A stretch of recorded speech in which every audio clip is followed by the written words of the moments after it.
The one thing that I like about classic car history is finding out these little known facts about a lot of the very famous brands that are still around today. And that brings me to a little known fact about a company named Plymouth. Now, Plymouth got its start in 1927. Well, technically, it was debuted to the public on January 7th, 1928, at a car show at Madison Square Garden. Now, the Plymouth was Chrysler's first attempt to take on the low class market, a market that had been primarily dominated by both Chevrolet and Ford.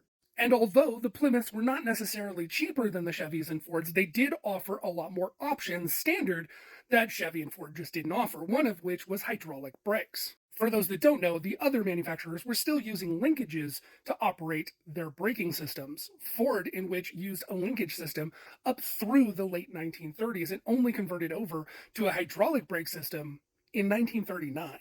And that was primarily because the old man just didn't trust hydraulic brakes. In fact, he didn't trust hydraulic brakes until the day he died. He offered a linkage based braking system all the way up through 1946. The thing is that after 1939, nearly nobody ordered it that way.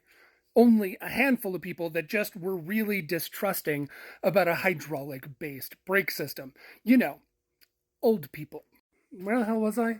Oh, right, Plymouth. Now, Plymouth was technically a rebrand from a company that Chrysler had absorbed named Maxwell, and as a result of them buying Maxwell, it also came with another company called Chalmers. Chalmers being a company that Maxwell had absorbed slightly before everything kind of went to shit for them. Now, by the time that Chrysler had actually gotten a hold of Maxwell and Chalmers, the company didn't have the best reputation.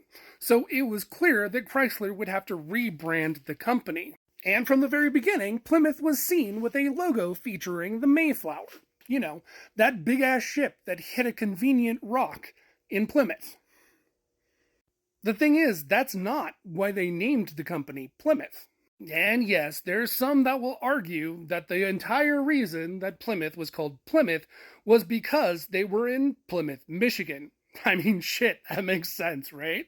But Plymouth was specifically named by a man named Joe Frazier. And Joe told us specifically why he named the company Plymouth.